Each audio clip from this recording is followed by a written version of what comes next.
Saints, not sinners. Saints, not sinners. Now, I have a wine. I forgot to bring the bottle. I have a wine I love, and they don't make it anymore. It's called Saint and Sinner. Except it says saint across the top, then there's a label, and there's a sinner upside down. And then I figured out, you're a saint when you're sipping, and you're a sinner when you're chugging. But anyway, I'm kidding. A very nice wine. But the cheekiness of saint and sinner is a phrase that we've seen not just in the church world, but in the non-religious world, because the voice is so loud and misunderstandings of saint and sinner. I want to dive into this for the next couple of weeks. Today's going to be a different focus, but this series, I think, could be encouraging to you. Our behavior does not determine our identity. Whew. And we'll get into that. That's going to be the sub-theme. All right. Things that made me pause this week, and there's a few, and there's some really good stuff, and I hope you're encouraged by what you'll read as well. First, patience is not the ability to wait, but to keep a good attitude while waiting. I thought, ooh, that's different. Okay, good. I like that. Like, it just adds a different layer of understanding. Patty says, I can't do that. I love it. Here's another one. Sometimes you have to eat your words, chew your ego, swallow your pride, and accept that you're wrong. It's not giving up, it's called growing up. Whew. You can get pretty full sometimes too, depending on how much you got to chew and swallow. And that was good, because some people think that by admitting something, you're giving up on a discussion or a theme. You're not. It's a big lesson. I love this one. Last week we talked about forgiving your parents for stuff. This week, this came up that was really good. Forgive yourself for not knowing better at the time. Forgive yourself for giving away your power. Forgive yourself for past behaviors. Forgive yourself for the survival patterns and traits you picked up while enduring trauma. And forgive yourself for being who you needed to be. Many people beat themselves up over past pains and hurts, and only now are learning coping mechanisms and strategies to walk through in a much healthier way. Forgive yourself for not knowing what you didn't know. I love this one from N.T. Wright. This is really, really good. If you want to know who God is, look at Jesus. If you want to know what it means to be human, look at Jesus. If you want to know what love is, look at Jesus. If you want to know what grief is, look at Jesus. And keep looking until you're no longer a spectator, but part of his grand story. I thought, oh my goodness, that's deep, that's rich. It points us back to Jesus, back to love, back to agape, which brings us to this next quote from Brian Zond. God is like Jesus. God has always been like Jesus. There has never been a time when God was not like Jesus. We have not always known what God is like, but now we do. I love that. And that is based on some stuff we've talked about here, where Jesus says, no one knows the Father but the Son. And then, nobody has seen the Father but the Son, and all that stuff. So Jesus is the one correcting the false concepts of who his Heavenly Father is, which is one of his purposes. There were just wrong images portrayed by many good, well-intentioned people. And I thought that was really good. Second last, this is deep. If love is the soul of Christian existence, it must be at the heart of every other Christian virtue. Thus, for example, justice without love is legalism. Faith without love is ideology. Hope without love is self-centeredness. Forgiveness without love is self-abasement. Fortitude without love is recklessness. Generosity without love is extravagance. Care without love is mere duty. Ouch. Fidelity without love is servitude. Every virtue is an expression of love. No virtue is a virtue unless it is permeated or informed by love. And that's why we talk about what is love, the definition of love. It's critical. It's at the heartbeat, the root, the core foundation of all we believe. And I know it wasn't for me for a long time, but as you start to dig deeper, which, by the way, Martin Luther did when he was translating, hence we're going to get into his stuff in just a little bit, because he dug deeper, he found out, wait, there's more. More ways to understand, a deeper meaning not expressed. Last one. Spiritual transformation is not about behavior modification. It is about changing the sources of behavior, so the behavior will take care of itself. I learned this 20 years ago, and to hear it written like this and see it written like this, I love new ways of it just being framed. Your behavior is not who you are. Otherwise, I'd be a very bad boy. I meant as a kid, right? Because that's what my mom always called me. I'm such a bad boy. So guess what I did? I acted like a bad boy. You know, teachers, well, very few teachers, but a few teachers told me I was really stupid. I'll never learn much. You can't do this, and blah, blah, blah. So my effort went way downhill in those classes. I believed what was being told to me. But you want behavior modification, you change the way people think. And that includes the way people think of who they think God is. I think that's the root of all this. All these other categories of theology, and some of them are big and deep and are really important, but until you begin with who is God, God is love, everything flows from that. If you've got other bandwagons, you're going to, yeah, but what about? I'm going to kick that butt in the butt, right? Because it's a rabbit trail. You're escaping from answering the core question, and that's one of my biggest beefs with talking with people who think I'm a heretic or think I'm teaching a greasy gospel, a slippery slope, not being orthodox. I'm thinking, dang, I'm more orthodox than the Western Church. What are you talking about? Do you even know what the word orthodox means? Like, I didn't for a long time. Now I know. It goes to the core. Read and learn the early church fathers. We have so much to learn. I love it. This is cool. Henry Nouwen has this small devotional, and it's called Hope at All Times. This is really, really good. It is central in the biblical tradition that God's love for his people should not be forgotten. It should remain with us in the present.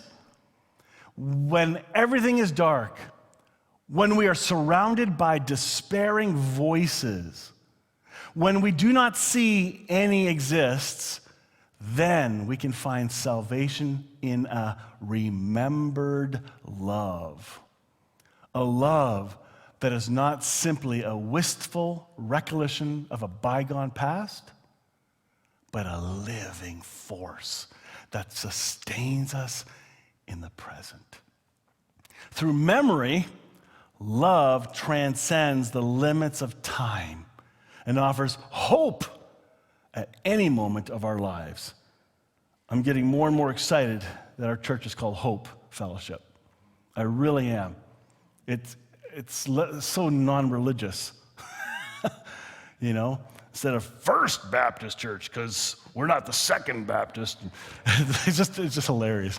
There's some of the names that come out. But there's also some wonky names that doesn't tell you who you are. But the fact that we're called Hope Fellowship, however it was started in that small group that met, and I think you guys were part of that, Dan and Alan, is that right?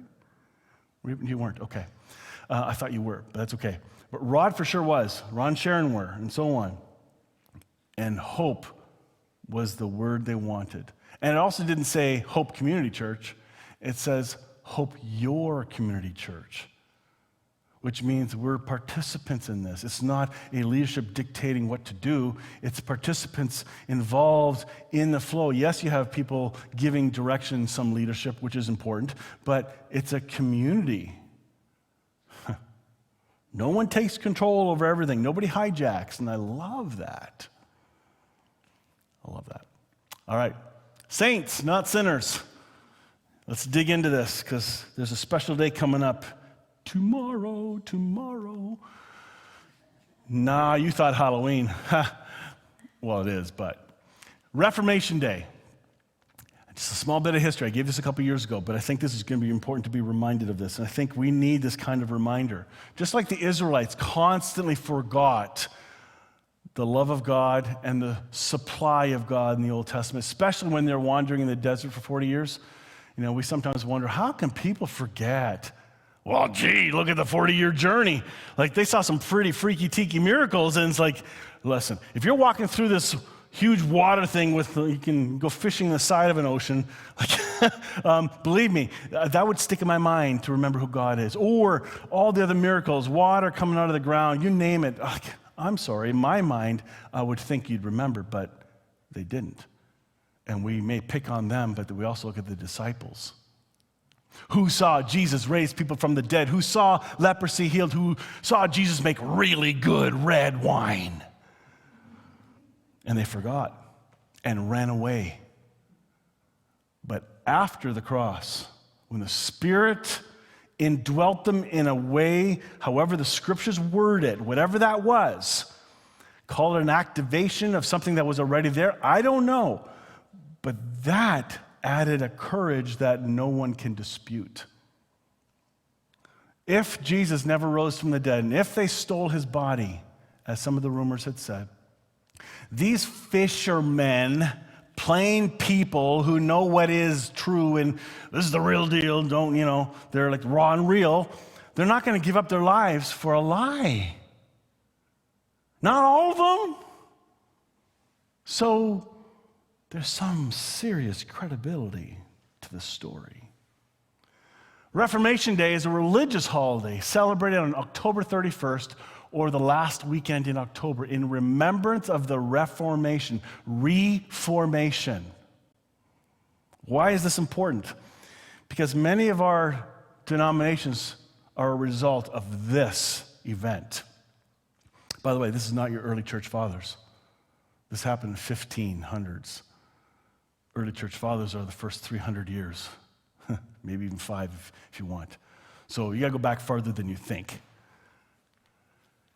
Happy Reformation Day. It isn't just Halloween. The truth written here is a sweeter treat than Halloween candy. On October 31st in 1517, pastor and professor Martin Luther nailed a list of 95 arguments on a church door in Germany. Back then, that's how you started a discussion. Nailing something to the door. Interesting. Luther's arguments gained wide acceptance and were sent throughout Europe via the newly invented printing press.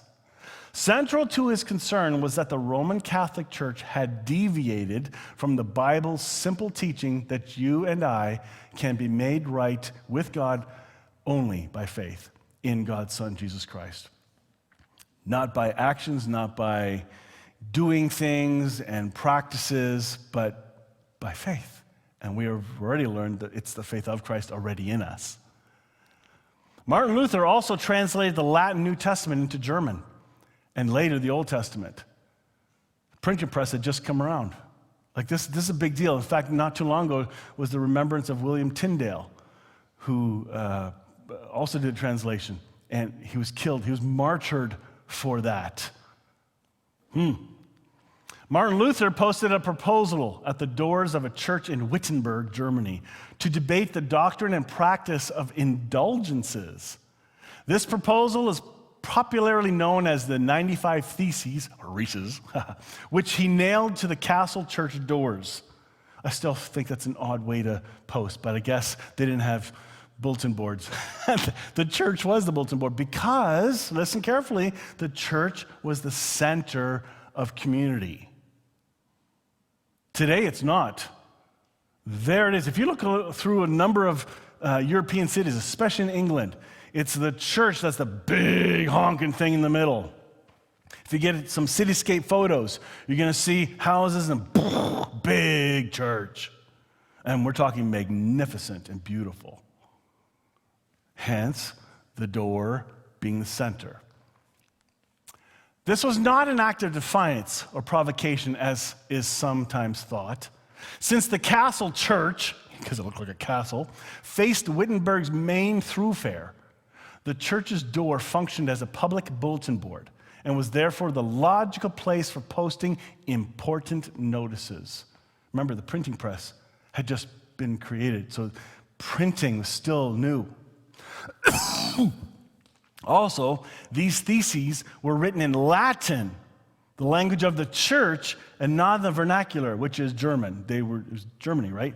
You'd think he'd write it in German, but he didn't. He wrote it in Latin because that's what all church leaders read and knew. Hence, him translating the Bible from Latin into German so the Germans could have a language in Bible in their language. It's called the Luther Bible. There's very few German translations, and that's definitely the most popular. Just very interesting. Why 95? Well, here's a guy named Johann Tetzel, OP. He was in 1465 to August 1519. He was a Holy Roman Empire Dominican friar. How would you like that title on your business card or name tag? And he was a preacher. This Tetzel was appointed inquisitor for Poland and Saxony, and later became the Grand Commissioner for Indulgences in Germany. We're going to get into what indulgences are in a moment. This is important. This is your history.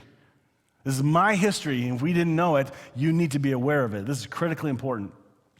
Tetzel was known for granting indulgences on behalf of the Roman Catholic Church in exchange for money, which are claimed to allow remission of temporal punishment due to sin, the guilt of which has been forgiven, a position heavily challenged by Martin Luther. The idea is you can pay for your relatives in purgatory and have them free or have a shortened period of time by how much you give. Well, ain't that fancy? So the richer you were, the more you bought into it. And if you were poor, you got poorer because you really loved your loved ones. It was a sick, sick system. And it's still challenged today, big time. There are snippets of it in their theology, but it's not promoted depending where you are. It's not gone.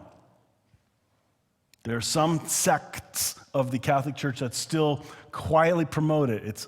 It's a horrible manipulation of funds. Oh, no worse than the evangelical church. God will bless you if you give more. Oh, maybe your health for you. Give. Like, seriously? We laugh at the Catholic Church for that? It just found new language in the evangelical Western church, especially in the prosperity movement. So careful when you think, how could they do that? How could we do that? It's not that different. Be careful. And one thing I have learned over the years, and I'm still learning, I've not arrived yet, but there's a few of you here who've journeyed with me on this, that where I used to mock what I used to believe in a demeaning tone, I now see where I've come from, and I'm thankful for the people. I'm thankful for the journey. Thank God I'm not there either. I'm more thankful for that. But it's part of my story. It's part of my journey. And I recognize many people still back in those tenets of thinking, and I'd love to drag them along. I can't. I don't have the right to. But for those who ask, I now can identify and help explain why some of those things need to be revisited. And so when we say, hey, Catholic, anti-Catholic, and we had a Catholic school on the way to our school, public school, so we would throw snowballs at them. They would throw them at us because we were walking the opposite sides of the street. Catholics were always teased by the public. On and on. It was bad. Well, I was in a religious church. We fed that. They're going to hell. Well, they looked at us and said, you're going to hell. It's like it is nuts, the type of religious in-house fighting And we didn't realize Jesus was the glue holding us all together. We didn't know. Anyway, keep going. This contributed in part to the Reformation. This is the whole idea of indulgences was one of the big pillars that pushed his upsetness. And believe me, when you're translating from Latin into German, you're beginning to dig into words and meanings more than most people would. And so suddenly you realize, wait a minute, that is not what this says. Or you skipped over this section, you never highlight this. And he saw that, and that's why he got really animated. I think coffee was invented a few years before this, so I think there's a connection. The main usage of indulgences was sold by Jonathan Tetzel was to help fund and build the St. Peter's Basilica in the Vatican. I had to look all this up, and in Wikipedia, it says, financing and indulgences, you can look this up yourself, you just look up those words at the top. One method employed to finance the building of St. Peter's was the granting of indulgences in return for contributions. A major promoter of this method of fundraising was Albrecht, Archbishop of Mainz and Magdeburg, who had a clear debt owed to the Roman Curia by contributing to the rebuilding program. To facilitate this, he appointed the German Dominican preacher Jonathan Tetzel, whose salesmanship provoked a scandal.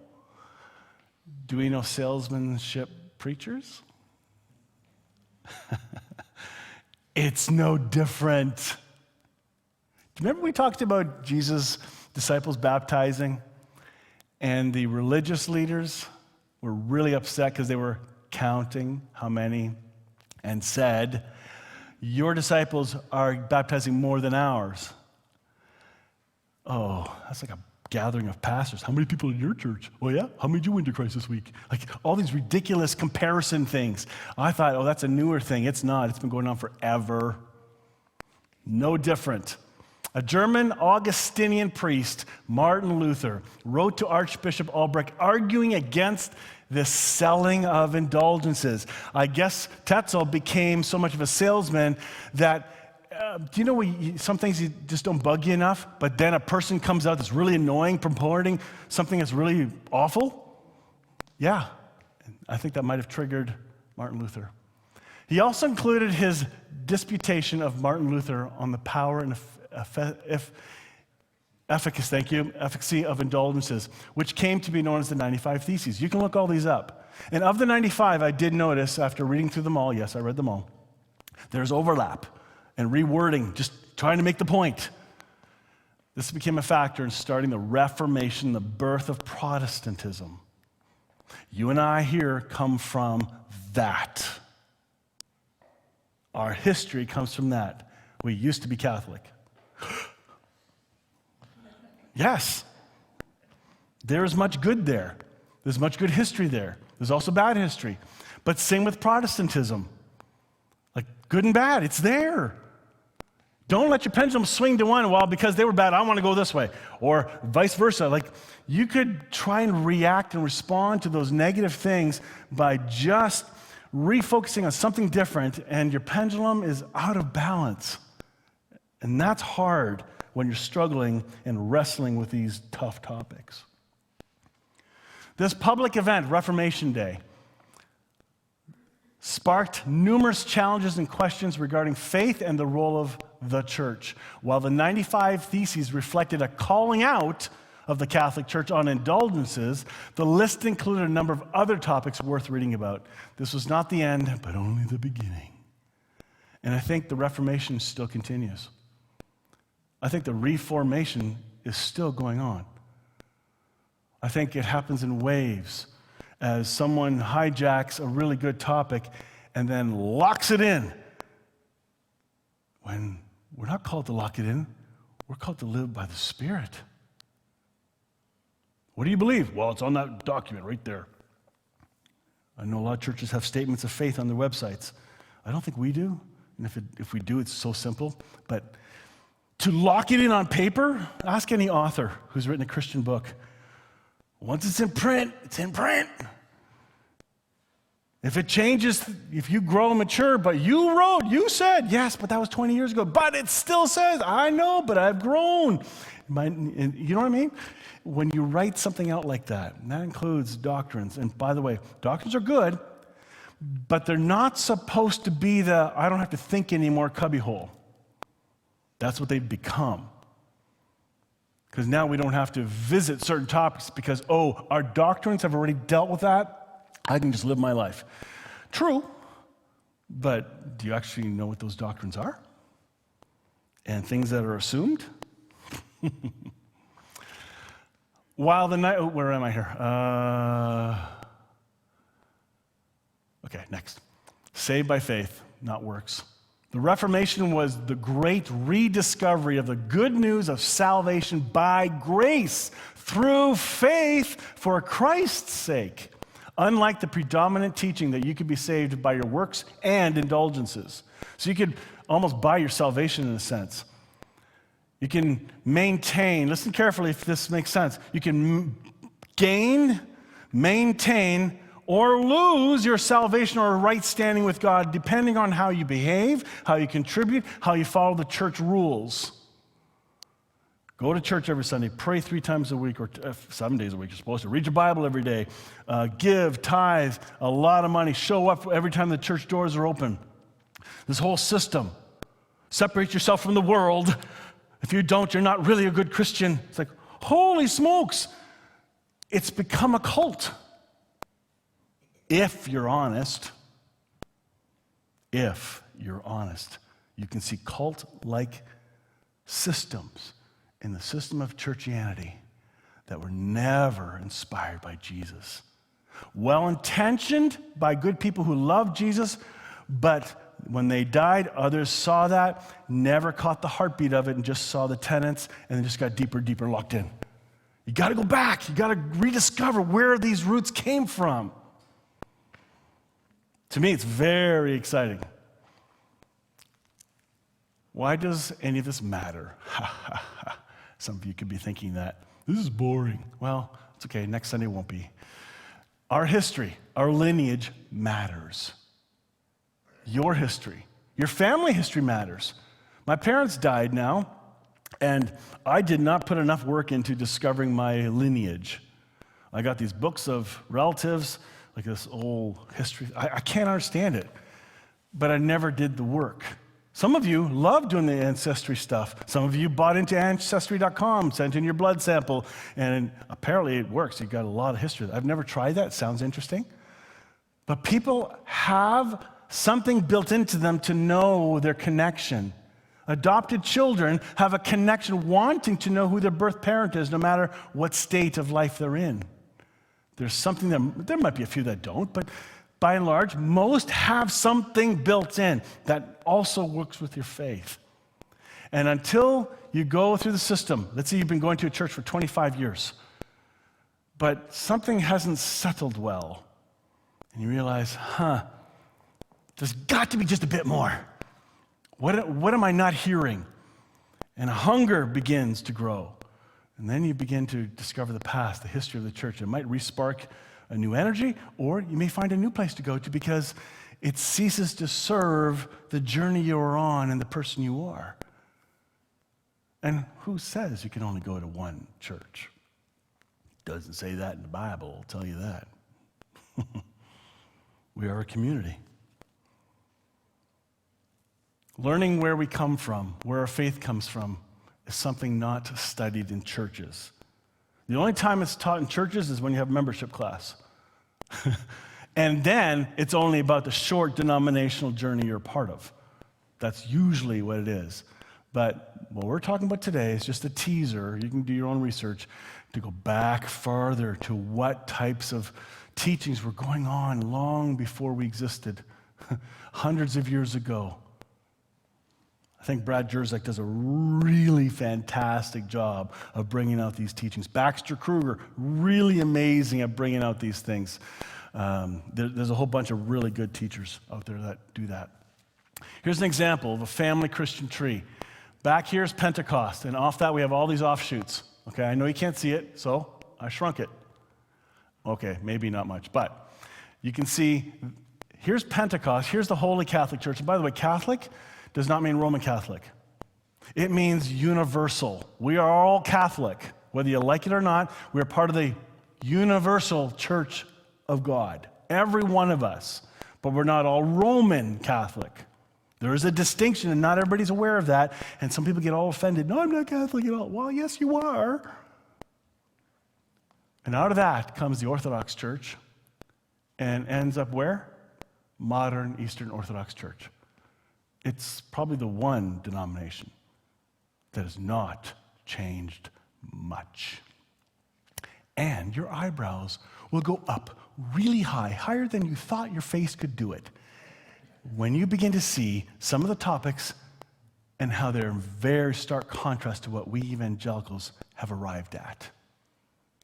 Oh, they seem to reflect the early church. Ha! Imagine that. Tease, tease. Then, out of that comes the Roman Catholic Church. All right? Don't make me do a history lesson. Dave would be good at teaching history, right? Yeah. I think we almost did a Bible study on that, didn't we? Yeah. So the Roman Catholic Church, what comes out of that? We have the modern Roman Catholic Church, but out of that we have these offsets. We have the Anabaptists. We have the Reformation. That's the big one. Church of England comes out of that split. Let's go back up, now move them up so you can see a little closer. Out of the Anabaptists come Baptists. By the way, Anabaptist means to rebaptize. Back in the, I think it was 1600s or late 1500s, the Catholic Church was losing money, and the church and state were connected. This is very interesting. I wouldn't believe it was true until I researched this, and I learned this when I became a Brethren in Christ pastor, way back when I first started in ministry 32 years ago. But they couldn't tax people if their names weren't written anywhere. So the church made a deal. However it came out, using the word "they made a deal" is not accurate, but I'm just shortening it. So if a child was baptized in the church, their name would be recorded, therefore taxable. You add on, your child is now saved only if they're baptized. Think about that. Only saved in heaven if they're baptized as an infant right away. The sooner you get them baptized, phew, they're in. And then you get this, but wait, there's more. You now need to do all this other stuff as you get older. But anyway, they never talk about that when they're an infant. So what happened then? Money started to flow again. But the Anabaptists said, wait a minute, I want to be baptized by my choice. My faith that I've grown now. And so they got re-baptized by choice. And the Anabaptist movement began. So they may have been baptized as infants, but they didn't count it as their choice. It was done to them. And there's value to all of it. But that's how the Anabaptist movement came. Then out of that came the Amish and the Mennonites. Over here we have the Lutherans coming out of the Reformation. They haven't changed much. Their liturgy is deep. We happen to be in a Lutheran church right now. Hence, this topic is kind of fun to talk about. My conversations with the previous pastor have been helpful as I hear for the first time, some history I was unaware of. The value of the liturgy they have, where, I'll be honest, some of it sounds really boring. I've sat through some pretty boring services in a Lutheran church, but depending on who's presenting it, it can be invigorating. So, okay, you're explaining it to me. Help me understand. It's worth checking out a Lutheran church. Presbyterian. Then you have, out of the Reformation comes the Dutch Reformed, which then comes the Christian Church, Church of Christ, the Reformed, disciples. And then you have the German Swiss Reformed, which is interesting, and the Congregationalist Church. And they became the United Church. Long story. And the Unitarian Church comes out of that. Up here, Church of England comes the Quakers, which is similar to over here. Then you have the Anglican Episcopal. Then you have the Methodists, and it just goes on and on. This is the simplest chart I could find. If you begin looking for those charts, wow, there's some serious charts. And that screen can't show you. It'd be so small. That's why you need the picture and then blow it up on your screen to be able to see. But this is our history. This is where we've come from. And we don't value it because we don't know it. But that's where we come from. Click. John. Oops. There we go. So there's the whole family tree picture all in once again, just to give you a picture. I can email this to you if you want it. All Saints Day. It is, yep. All Saints Day is a big deal, November 1st. This whole saints business, what is a saint? We're going to cover what is a saint next week. But why All Saints Day? All Hallows Eve, All Holy Evening tomorrow night. So careful how it's been mistaken as some scary, oh, it's the devil's worship night. It is not. It is not. Christ is in all things, holding all things together, so chill. Don't get all bent out of shape and legalistic. Give God a bad name. On this, since we remember other things, here example, the Old Testament feasts do not forget the work of God. There are lots of stories about that. At Christmas, we celebrate the coming of Christ. At Easter, we celebrate the resurrection. On birthdays, we celebrate the joyous occasion, weddings, and anniversaries. I think Kathy and Scott just wrote, good morning, Scott and Kathy, the newlyweds. Literally, they just wrote that. Thanksgiving, a reminder to be thankful. Remembrance Day is a day in our culture today that we remember the price paid for peace, including those who went to battle and those who resisted going to battle. All Saints Day is about remembering those who have gone before us, the popular heroes and the unknown saints. That's what All Saints Day is about. In the early days of the church, the Christians were accustomed to solemnize the anniversary of a martyr's death for Christ at the place of martyrdom. And a lot of martyrs happen in many different places. Oh no, shoot, almost done. In the 4th century, neighboring dioceses began to interchange feasts, to transfer relics, to divide them, and join in a common feast, as is shown by the invitation of St. Basil of Caesarea to the bishops of the province of Pontus. Frequently, groups of martyrs suffered on the same day, which naturally led to a joint commemoration. In the persecution of the Diocletian, the Roman emperor of 284, the number of martyrs became so great that a separate day could not be assigned to each. But the church, feeling that every martyr should be recognized, appointed a common day for all. The first trace of this we find is in Antioch on the Sunday after Pentecost. We also find the mention of a common day in a sermon of St. Ephrem the Syrian in 373 and the 74th homily of St. John Chrysostom. All Saints' Day is about remembering. If you don't know what a martyr is, you don't know what a saint is, start researching. Next week we're going to talk about biblically what a saint is. And I think it's going to be interesting. But today was more of a history lesson, which is fun. Those are more work to teach and sometimes can be boring, and I'm really sorry. But I think it's still important to know where and why, where we come from and why we do this.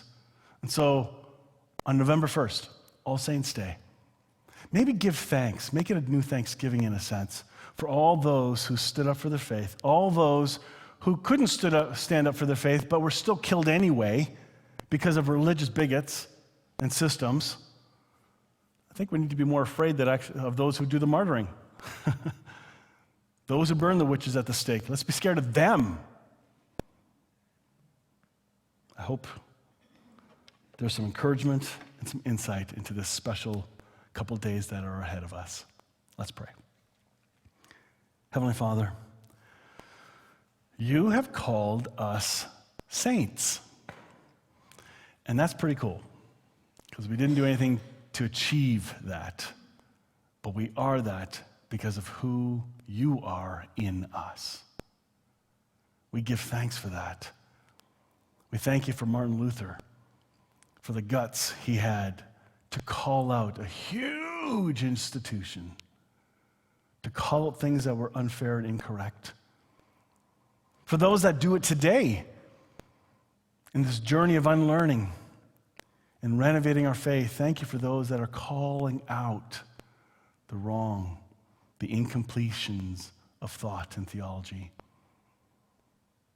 Encourage us Put the hunger in us to want to grow more and to know you better. Just like we sang earlier, if the ocean was ink, it'd be emptied as the pen tries to write out your love for all of us.